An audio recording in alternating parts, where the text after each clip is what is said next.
Bienvenidos a todos a este ciclo de entrevistas que hacemos con expertos desde Bimor Consultores. Hoy estamos con Claudio Lomelo. Bienvenido, Claudio. Gracias por participar y sumarte a estas entrevistas que son tan importantes y que dejan tanto contenido siempre para el que quiera seguirlo y apuntarlo.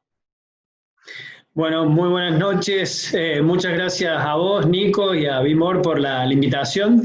Y siempre es un verdadero placer y un honor compartir conocimientos y experiencias para sinergizar entre colegas y con empresas y todo aquel que escuche esta entrevista. Buenísimo, muchas gracias. Voy a presentar a Claudio para que lo vayan conociendo. Claudio es licenciado en Administración de Empresas, es contador público, diplomado en Gestión y Gobierno de Empresas Familiares y MBA. Además es consultor especialista en protocolización de empresas familiares, es especialista y diserta sobre la temática de empresas familiares, pymes, estrategias y liderazgo en distintas universidades, congresos dentro del país y en el extranjero también. Y además es responsable de Relaciones Internacionales de la Escuela de Graduado de Ciencias Económicas de la Universidad Nacional de Córdoba, coordinador general del programa Lazos, desarrollado en forma conjunta por la Subsecretaría PYME del Ministerio de Industria, Comercio y Minería y la Facultad de Ciencias Económicas de la Universidad Nacional de Córdoba. Gran programa ese, del cual hemos participado en varias ocasiones y realmente es excelente y tiene un nivel altísimo, así que bueno, felicitaciones por esa participación y por esa coordinación. Y además es coordinador general y docente del curso de Introducción a la Consultoría de Pymes y Empresas Familiares en la Facultad de Ciencias Económicas de la Universidad Nacional de Córdoba, coordinador general y docente del taller para empresas familiares en el PRO Córdoba. Bueno, ¿algo más? Deja algo para los demás. No acapares todo. No, bueno, realmente me encanta el tema de las empresas familiares y la docencia y el compartir, así que siempre es un honor. Mencionabas a Lazos, estar en diversos ámbitos para poder enseñar y, como decía, sinergizar, es realmente un gusto. Voy a hacer una corrección, es MBA Candidate, tengo que finalizar mi proyecto de tesis solamente, así que para ser honestos con el título. Con el título, está perfecto, gracias por la aclaración. Bueno, claramente hoy vamos a hablar de empresas familiares con vos, que sos especialista, y bueno, recordamos estos datos, las pymes familiares de la Argentina alcanzan un 90% del total, o sea que son casi todas las pymes empresas familiares, y de acuerdo con el Club Argentino de Negocios de la Familia, mueven el 70% del empleo privado y generan el 68% del PBI, casi nada. 9 de cada 10 pymes son familiares, pero solo el 35% supera el primer traspaso generacional. La primera pregunta que te voy a hacer, ya que estamos hablando de empresas familiares, ¿por qué son importantes y qué rol cumplen en la sociedad? Bueno, una introducción hemos hecho, pero bueno, vos sabrás explicarlo mejor a toda esta cuestión de las empresas familiares. Bien, lo hablabas en términos bien cuantitativos acerca de lo que aportan el Producto Bruto Interno a la generación de empleo, pero cuando uno visualiza, tenemos allí una palabra fundamental, visualiza lo que es empresa familiar. Empresa es la generación de valor agregado, uno lo ve con medios de producción, con dinero, pero cuando ya le agregamos la palabra familia, ¿y qué connotación tiene eso?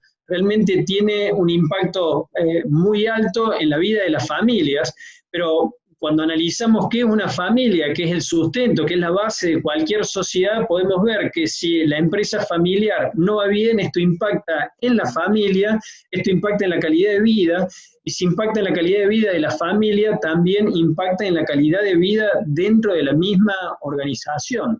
Así que más allá de las cuestiones macroeconómicas, de la generación de empleo, las empresas familiares, estoy convencido que también aportan mucho al entramado social, cultural de las sociedades, y hay que cuidarlas como tal, no solo la generación de valor, sino de la cuestión vincular y la cuestión más subjetiva que conlleva una familia.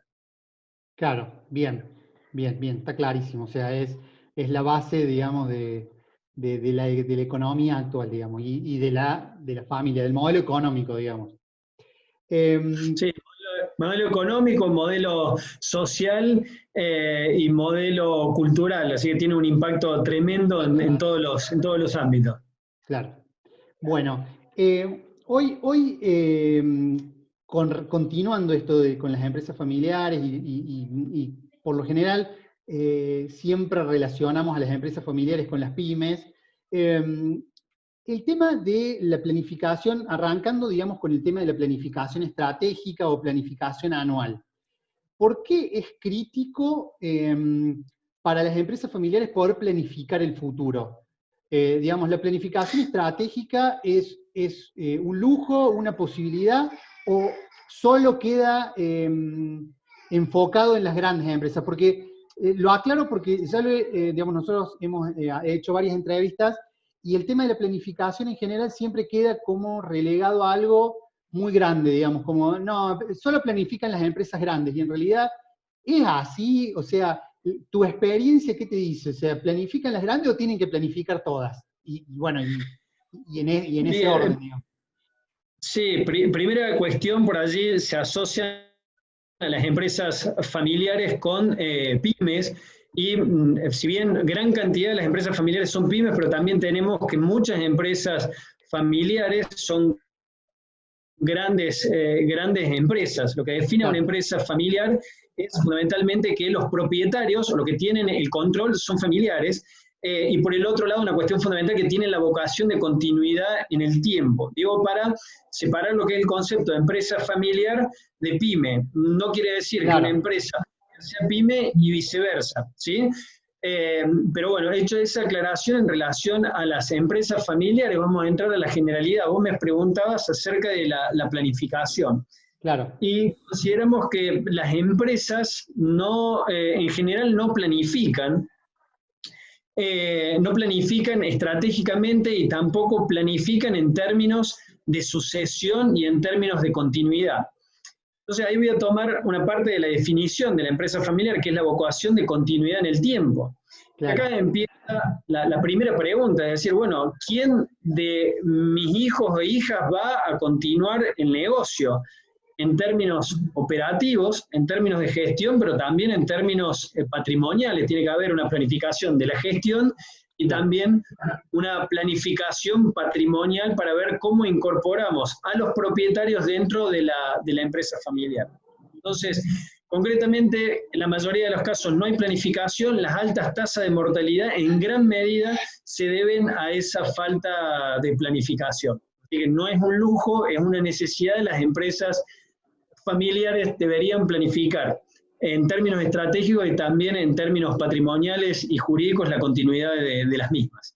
Claro, perfecto. O sea, ya el hecho de pensar en la sucesión o pensar en la continuidad de la línea de mando, ya estás haciendo una planificación. O sea, ya eso es, digamos, como quizás un motivador para las empresas también, digamos, para las empresas familiares poder, digamos, pensar que ya estás haciendo una planificación, ¿por qué no hacerla completa, digamos?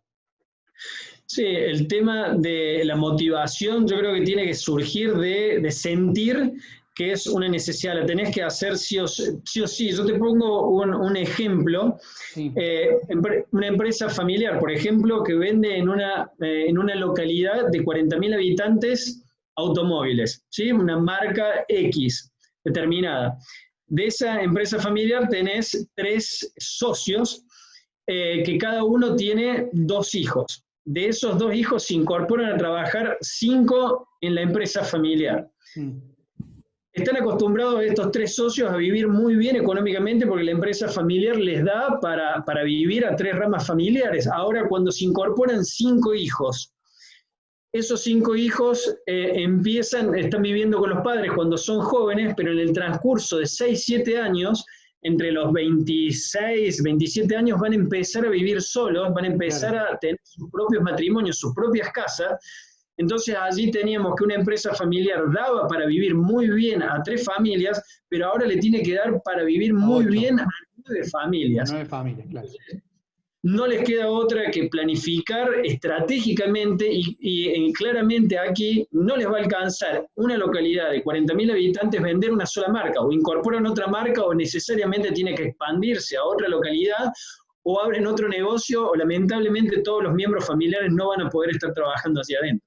Ah, excelente, buen punto. O sea, digamos, también me queda como mensaje también esto, o sea, si las empresas lo desarrollan bien, también generan crecimiento, digamos, a la larga, porque si se ven en la obligación de planificar económicamente, digamos, le estás dando un crecimiento a la empresa obligatorio, digamos.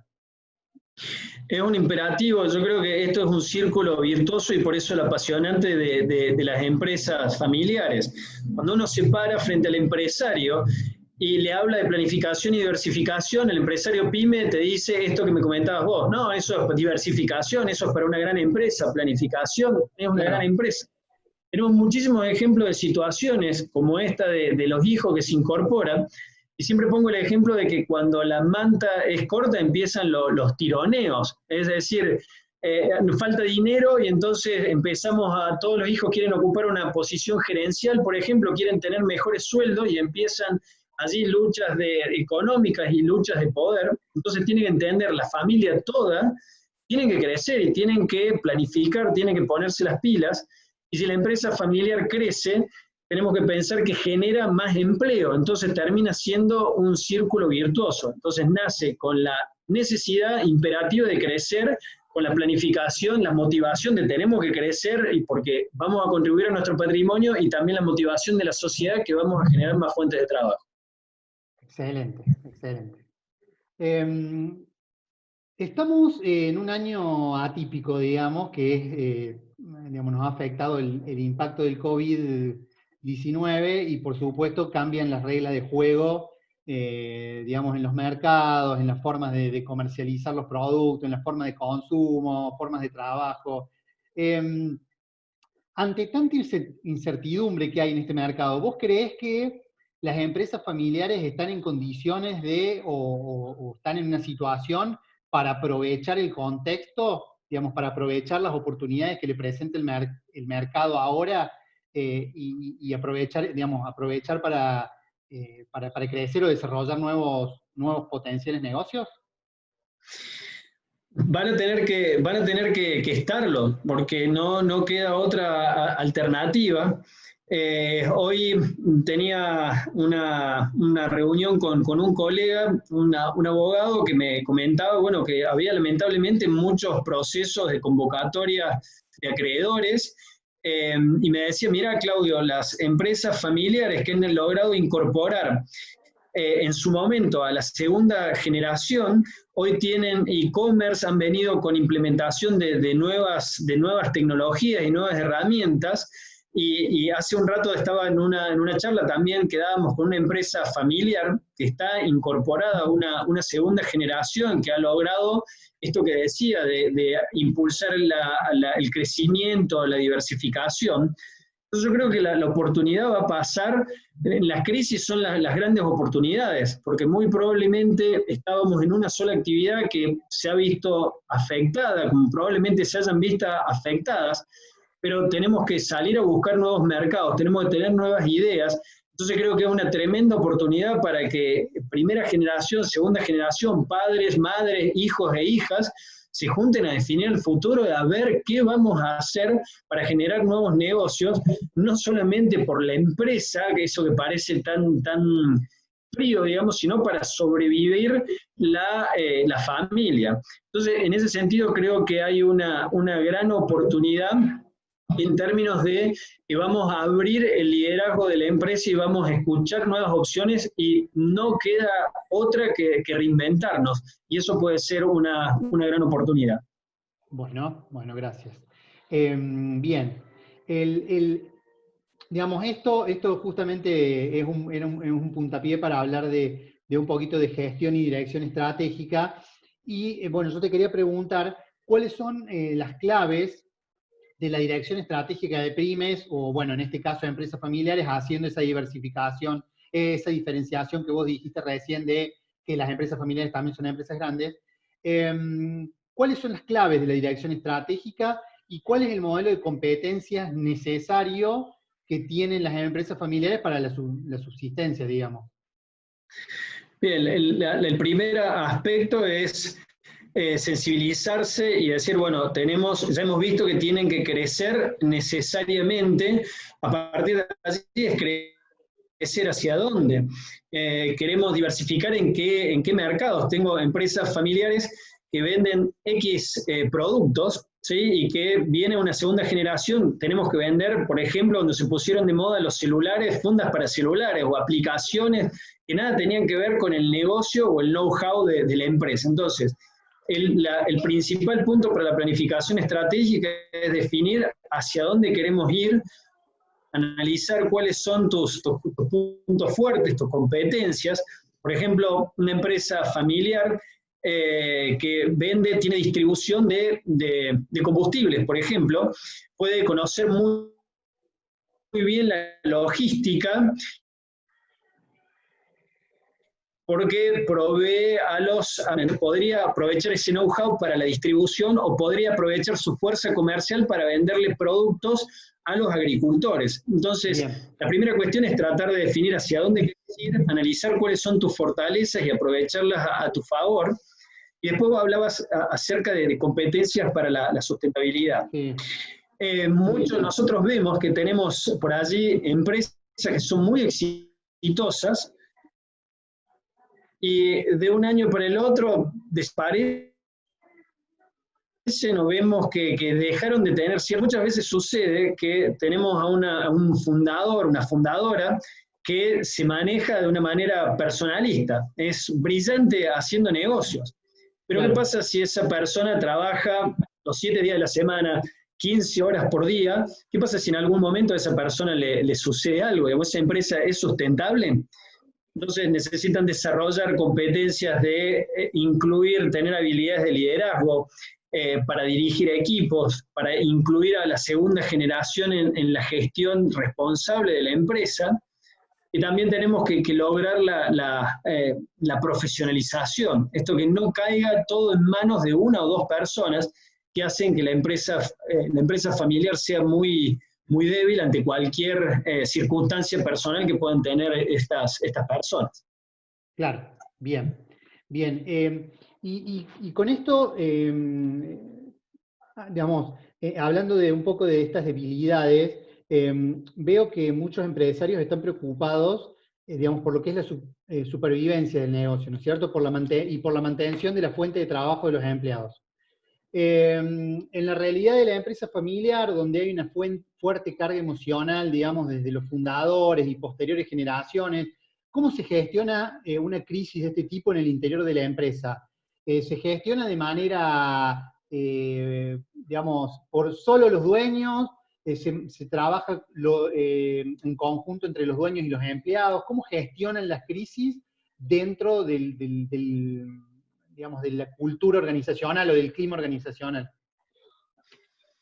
Bien, esto es, no me gustaría afirmar, vamos a generalizar, pero sabiendo que hay excepciones. En gran medida las decisiones la toma la familia, digamos. Yo casualmente, te comentaba, estábamos en una charla con una empresa, para poner un ejemplo concreto, y también vamos a ver por qué para mí las empresas familiares hacen un gran aporte a la comunidad, porque cuando hablamos de familiaridad, muy probablemente esa familiaridad también llegue como los empleados, que son parte de una familia extendida.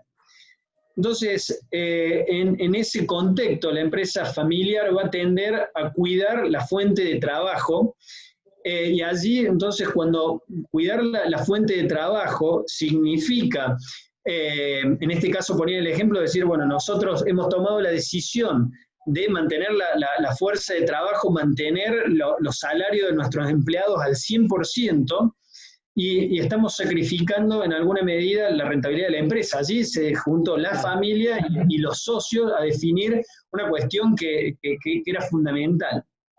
Entonces, yo creo que a partir de estas decisiones que se toman en la familia, a partir de ahí están sembrando la cultura y están sembrando también el compromiso que van a tener los empleados para con la familia.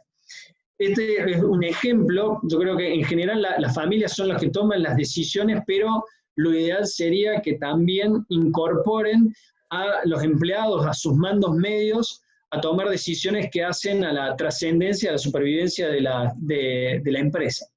Claro, como para lograr,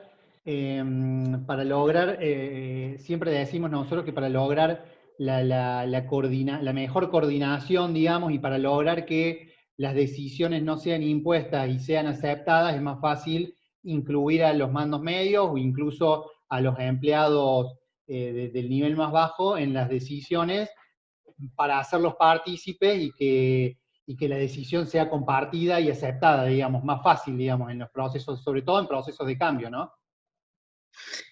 Sí, yo creo que en esto es fundamental. Como te decía, las familias generan cultura. Entonces, si nosotros tenemos un matriarcado, un patriarcado, donde las decisiones las toma solamente una persona, muy probablemente eso se replique a la cultura de la organización. Cuando se trabaja en un protocolo familiar o en un modelo de crecimiento de las empresas, empezamos a trabajar en una mesa de toma de decisiones y enseñamos, si te recuerdas al inicio hablábamos de las empresas familiares, tienen la vocación de continuar en el tiempo, y allí es fundamental que, como en una carrera de postas, se vayan dando, digamos, no es que un día se baja la persiana, se va el fundador e ingresan a la cancha los hijos, digamos, no, eso se da como un proceso donde tiene que haber cierta continuidad y que van a caminar en senderos paralelos en la conducción. Entonces, si logramos que la cultura de la familia empresaria sea participativa, eso logra también mayor compromiso de parte de sus hijos, que están comprometidos con su propio patrimonio, que están comenzando a ver que es su propio patrimonio. Muy probablemente esa cultura también, cuando se ven los resultados positivos, esa cultura se traslade a la organización. Claro. Se da esto que es medio romántico, pero no, vos que tenés más experiencia en empresas familiares, y se da en general esto de que, viste que siempre dicen como las nuevas generaciones cuando cuentan su experiencia sobre la empresa familiar, dicen que ellos desde los 10 años, desde los 8 años ya estaban dando vuelta entre las máquinas, apretando botones o tocando cosas o arreglando, sobre todo en las empresas industriales, digamos, pero en general, digamos, pueden ser empresas familiares alimenticias que están entre las máquinas preparando algún alimento. ¿Se da que el comienzo de las nuevas generaciones, como un denominador común, empiecen de chicos, digamos, a mamar la esencia de la empresa familiar? Mira, yo, digamos, amo a las empresas familiares por lo que ellas significan, por todo lo que eso tienen, y tengo una visión romántica en términos de la armonía que generan, es la familia, pero a su vez también tengo una visión como decíamos al inicio, de la generación de valor que eso tienen. Y dentro de las empresas familiares es clave desarrollar el sentido de pertenencia. Entonces, dentro del protocolo familiar se definen órganos de gobiernos. Uno de ellos es el Consejo de Familia, que de hecho tiene la función, pero en términos de actividades concretas, y hasta hay algunas familias que han fijado hasta una retribución por pertenecer a ese Consejo de Familia, donde tienen la tarea de involucrar a los hijos, a los continuadores, no necesariamente a trabajar, sino a querer su patrimonio y a pensar cómo hacer para que ese patrimonio crezca y genere riqueza desde el punto de vista económica, pero también riqueza desde el punto de vista cultural, y se puedan llevar los valores de la familia a la empresa. Así que esas prácticas me parece que son muy recomendables y proactivamente algunas familias las están encarando con muy buenos resultados. Déjame que te cuente una experiencia con una familia. Hacíamos el protocolo familiar hace unos 10, 15 años atrás, y a las reuniones participaban chicos que tenían en su momento, no venían a todas, pero algunas reuniones que tenían 14, 13 años. Y nunca me voy a olvidar, nosotros tenemos las reuniones los sábados, y que la mamá me decía, mirá, Pepito decidió anoche no ir a un cumpleaños de 15 porque quería venir despierto a la reunión. 10 años después, vos imaginate este chico o chica que tiene 23, 24 años, que escuchaba cuáles son las normas con que se va a regular la empresa, sabía cuál era la visión, cuál es el aporte que tiene hoy y la cultura y todo lo que ha absorbido en términos de conocimientos, de amor hacia la empresa. Realmente eso tiene una ventaja competitiva incalculable. Sabes que me parece genial lo que me contás, es muy bueno y me alegra también que se dé, porque bueno, yo te lo digo en romántico, medio en broma, porque es como siempre lo cuentan y nunca se sabe si es verdad o no, como la famosa historia de las empresas yanquis que siempre empiezan en un garage. Bueno, quería indagar si era real y está muy bueno, me parece muy importante que las empresas puedan digamos, interiorizar a sus generaciones desde pequeño, porque por supuesto, como que es como vos decís, le agrega por un lado una ventaja competitiva, porque ya ese chico sabe desde chico qué es lo que hace la empresa, pero por otro lado le agrega algo más importante, que es el amor hacia la empresa y el amor hacia la familia, ¿no es cierto? Sí, incluso también siguiendo con ejemplos, había una empresa familiar que tenían un trato duro dentro de la empresa, también con muchas fricciones exitosas, pero una manera de conducción muy tayloriana, esto es de garrote y Sí. premio, con una visión muy, digamos, bueno, en el trabajo es para trabajar, hay que sacrificarse, nada, acá no venimos a ser amigos, acá hay que trabajar y ponerle todo el empeño, pase lo que pase. Primero el trabajo, después las relaciones, digamos. Cuando esta persona tiene nietos y los nietos venían después del jardín y estaban jugando en sus oficinas, él como abuelo dijo, no me gusta que mis nietos vivan y absorban eso.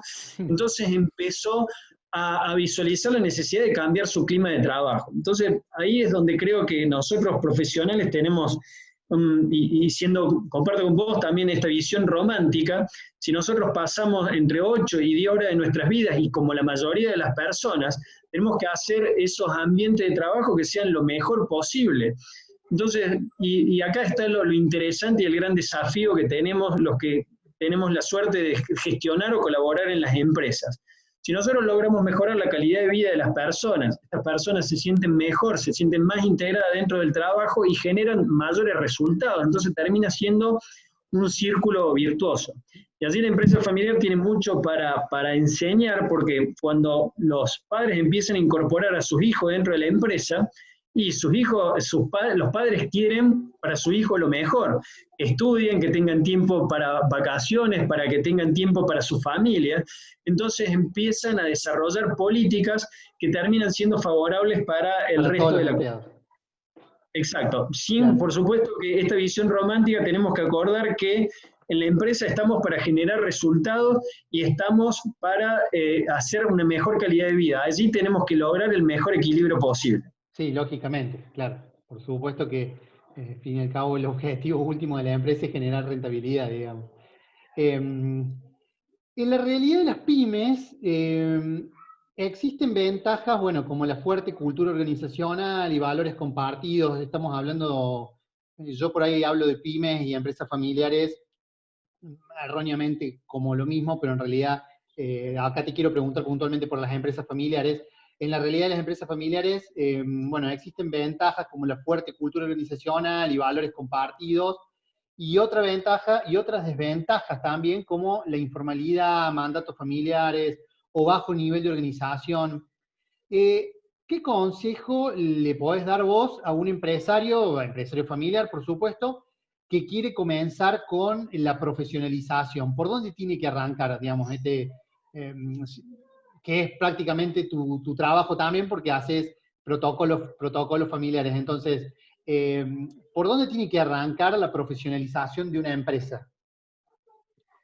Bien, la primera es definir hacia dónde queremos ir qué tipo de empresa que queremos ser en el sentido amplio, desde qué mercado hasta qué tipo de empresa queremos en términos de profesionalización, en términos de organización, en términos de trato con la gente, de trato con la familia, o sea, tratar de definir los grandes lineamientos de la empresa en términos de lo que se quiere lograr de ella. A partir de allí, establecer planes de acciones concretos para lograr esos objetivos. Entonces, una de las cuestiones, hablabas de informalidad, muchas empresas familiares ingresan a sus hijos, a su descendencia, a trabajar sin consultar si, a ver, cuál es la necesidad que tienen para el puesto, digamos, Claro. Probablemente si contratar a un empleado antes de que ingrese, ve si el currículum vitae se ajusta a la posición. Eso muchas veces en las empresas familiares no pasa. Entonces, cuando hablamos de la profesionalización de los empleados familiares, y tenemos que saber fundamentalmente que tienen que tener una descripción del puesto, que tiene que estar acorde su formación y su capacitación a esa descripción, instrumentar herramientas como evaluaciones de desempeño para lograr lo mejor posible dentro de la empresa, y también lograr, muchas veces hablamos con la empresa familiar, es decir, mira, nosotros queremos con los miembros familiares que logren la mejor versión de ellos mismos. Y a partir de allí empezamos a trazar planes de formación. Entonces, y acá hago el paralelo con la empresa. Así como dijimos que una empresa tenemos que definir hacia dónde queremos ir, también con los miembros de familia. Ahí vienen palabras como planes de carrera, por ejemplo, cuáles son los objetivos, cómo lo vamos a medir, cómo vamos a ir llegando hacia eso. Entonces, en definitiva, es fijar un norte, fijar objetivos, hacer un seguimiento de esos objetivos se estén cumpliendo y a partir de allí realizar los ajustes que sean necesarios y tratando siempre de lograr la mejor versión posible de la empresa, de los miembros familiares y de los colaboradores de la misma. Claro, buen punto. Te hago una pregunta con esto de la profesionalización, porque también me genera duda, me lo trato de imaginar y siempre, digamos, me pregunto por ahí cómo funcionan las empresas familiares. Se trata de adaptar, porque vos estás diciendo de profesionalizar las nuevas generaciones, ¿no es cierto? ¿Se trata de adaptar la profesionalización a la necesidad de la empresa o lo que quiso estudiar o lo que quiso hacer la nueva generación o los hijos o los nietos, ese estudio adquirido, incluirlo dentro de la empresa? O sea, es como decir, ¿qué es primero el huevo o la gallina, digamos? ¿Para qué lado van las empresas en ese caso? Bien, la mayoría, y que puede ser negativo, es por mandato familiar, digamos. Los hijos están terminando el secundario y hay algunos que dicen, bueno, sé que termino el secundario y de cajón a trabajar en la empresa familiar. Claro. O hay hijos que por allí terminan la universidad y saben que tienen que ir sí o sí a trabajar dentro de la empresa familiar. Hay veces que se inventa el puesto para que el hijo o hija pueda ingresar y hay otras veces que por el otro lado los hijos eligen una carrera para satisfacer lo que creen que espera su empresa. Yo creo que en definitiva ahí hay una combinación. Tenemos casos de empresas familiares que cuando los hijos tienen entre 15 y 16 años, les muestran lo que están haciendo, los traen a la oficina, le cuentan lo que es la visión, la misión. A partir de allí empiezan a ver cuáles son las opciones de educación que existen para decir, mirá, nosotros estamos necesitando recursos humanos, estamos necesitando ingenieros. Y entonces por allí en el caso de una empresa familiar donde tenés el padre que dice, toma la decisión, bueno, mi hija es licenciada en administración y va a ingresar sí o sí, pero la cosa se complica cuando tenés 5 socios y ya a lo mejor al hermano no le interesa estar sosteniendo al sobrino, digamos. Entonces hay empresas familiares que juntan a la próxima generación, y este es el rol del Consejo de Familia, la juntan a la generación y le dicen, miren, esta empresa va para acá, para allá, nosotros estamos necesitando de estos perfiles, es lo que estamos buscando, y en alguna medida también hacen test de orientación vocacional y van sabiendo cuáles son las necesidades de la empresa y cuáles son las fortalezas de los miembros familiares, y en función de eso se puede hacer un mix que de nuevo saque la mejor versión, tanto de la empresa como del empleado familiar. Claro. Suena como muy y como gran empresa, pero créeme que hay pymes que tienen desde 30 empleados que empezaron a hacer esto y hoy tienen 200 empleados. Y vuelvo a la pregunta de qué está primero, la gran empresa o la planificación. Para mí, las empresas que se hicieron grandes es porque utilizaron herramientas que les permitieron llegar a tu pregunta, del huevo a la gallina. Creo que está clara cuál es la respuesta, digamos, que tenemos que utilizar estas herramientas para lograr hacer lo que queremos ser.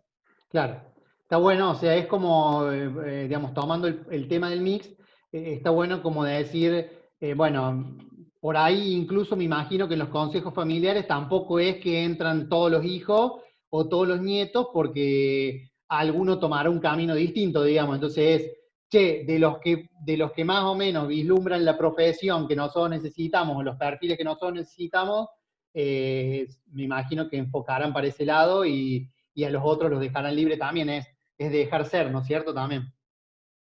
Sí, el consejo de familia es un órgano, depende hay empresas familiares que están prácticamente todos miembros familiares, hay otras que eligen un representante por cada rama familiar, y eso, hay algunas familias en general es optativo y se vota quiénes van a ser los participantes de ese consejo de familia. De hecho, en los protocolos se ponen cuáles son los requisitos que tiene que cumplir un miembro familiar para ingresar. Hay familias que están poniendo que tiene que tener una experiencia previa mínima de 2 años en otra empresa. Hay otras que exigen tener un título profesional antes de poder ingresar. Hay otras que estipulan cuáles son, que no tiene que tomar la decisión el padre, sino tiene que tomar la decisión, por ejemplo, el encargado del área. Y se estipula una serie de requisitos para que no se sienta que uno, por ser hijo o hija del fundador o fundadora, tenga el pleno derecho de ingresar donde quiera, digamos. Entonces es una relación donde ni es obligatorio, ni tampoco eso, no es una obligación tomar un empleado familiar, pero tampoco una obligación que el familiar trabaje dentro de la empresa familiar. Claro. Tenemos que buscar el respeto de la educación y también tenemos que buscar el respeto también de los estándares que necesita una empresa para funcionar. Y mantenés la esencia o una de las esencias o uno de los valores del protocolo familiar, que es justamente mantener la armonía familiar también. Digamos, es fundamental. El protocolo lo que busca es mantener la armonía familiar y lograr que sea una empresa exitosa y que crezca y que sea un legado que perdure a través de las generaciones, un legado económico, pero también una cuna de valores y digamos, de tradiciones de la familia de la cual puedan sentirse orgullosos. Bueno, sigo y por último, y ya para ir cerrando, es muy, muy interesante lo que hemos hablado hasta ahora. Ojalá podamos hacer otra de estas entrevistas con más temas, porque la verdad que tenemos mucho jugo para sacarte. Yo creo que te consulto principalmente hablando de empresas familiares, y dijimos por ahí hablando de informalidad en algunos casos y qué sé yo, por las tecnologías disponibles para la profesionalización. ¿Viste? Te preguntamos un rato de profesionalización y hay, viste, las nuevas herramientas tecnológicas como recursos para ser usados, todas estas nuevas que han aparecido, Asana, Trello, bueno, Bitrix, un montón de herramientas, y que parece que por estar disponibles o por ser fácil de su uso, las empresas lo usan. ¿Cuál es tu experiencia o tu implementación en este tipo de herramientas? ¿Es útil? ¿Funcionan? ¿Sirven? ¿Se usan? ¿Cuál es tu experiencia y qué recomendás, digamos, para una mejor implementación? Yo creo que, y siguiendo en línea con lo que es la planificación estratégica, la fijación de objetivos, el trabajar en equipo, es fundamental tener herramientas que permitan seguir los diversos proyectos que están enfrente, que están desarrollándose, quién se hace cargo de cada cosa. Y afortunadamente están apareciendo muchas herramientas muy interesantes, gratuitas o de un costo que es bastante asequible para las empresas, y me parece que es clave y que son de muchísima utilidad. Creo que actualmente no está en el uso que realmente me gustaría que tengan las empresas en general, pero creo que poco a poco están comenzando a utilizarlas y a sacarle un buen provecho. Pero como te decía, siempre el proceso es no enamorarse con la herramienta, sino saber para qué las queremos, Claro. y las queremos para ser más eficientes, para ser más efectivos. Y hoy por hoy existen, vos mencionabas Bitrix y Trello, que permiten seguir fácilmente proyectos y tener en una pantalla una visión general de qué está pasando dentro de la compañía, cuáles son los proyectos que están haciéndose, cuáles no, a quién están asignados. Así que creo que tiene un potencial tremendo, y que todavía en ese camino hay muchísimo para hacer, y los consultores, los profesionales asesores, creo que tenemos un rol fundamental para inculcar primero la cultura y la necesidad bien entendida por desarrollarlas, y luego por acompañarlos en la implementación de las mismas. Claro, claro, se implementar para mejorar, digamos, a ver, ¿cómo te digo? Mejorar, bueno, mejorar los resultados y llegar más rápido, ¿no? En todo lo que es esto actualmente, lo que es la automatización y la automatización de tareas, digamos, o sea, con Bitrix, Trello, Asana, con todo este tipo de herramientas se puede hacer de manera muy fácil la automatización de un montón de procesos que hagan que sea fácil, y por otro lado, tenés todos los tableros de control para, desde una pantalla de la compu, los directivos poder ver los resultados de manera rápida. Sí, ahora con toda esta situación de la cuarentena, ¿cómo hacemos para medir el desempeño de nuestra gente? ¿Cómo hacemos para saber dónde está? Y yo creo que en mi caso personal, yo tengo una estricta medición de mis tiempos, tanto personales como profesionales. Antes de la pre-cuarentena, el 35% de mi tiempo yo estaba viajando entre diferentes lugares, y hoy por hoy ese 35% del tiempo lo tengo disponible para otro tipo de cosas, y puedo hacer reuniones de manera remota. Entonces la cuestión, yo creo que esto puede ser una gran oportunidad, y vamos a necesitar saber en qué estado están las cosas cuando no las podemos tocar.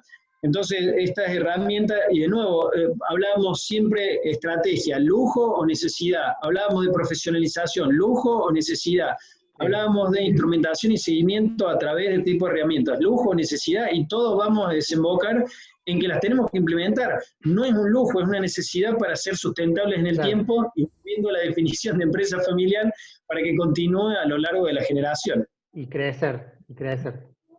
Necesidad para el crecimiento, digamos. Bueno, Claudio, muchas gracias por estos conocimientos impartidos, por toda tu experiencia, por aportarla y traerla acá a esta charla, y bueno, esperemos que pueda ser de utilidad para todos los que ven el video. Te agradecemos nuevamente por tu predisposición siempre atenta para nosotros, así que bueno, esperamos contar contigo en el futuro para hablar de otros temas. Te agradezco, y bueno, muchas gracias. Muchísimas gracias a vos y a Vimor, y bueno, espero que les haya servido a los que hayan escuchado. Bueno, muchas gracias por el tiempo, y siempre es un gusto y un honor compartir conocimientos, por lo que uno da, después también se recibe, y la idea es sinergizar y poder compartir para crecer entre todos. Gracias, muchas gracias. Bueno, muy buenas noches.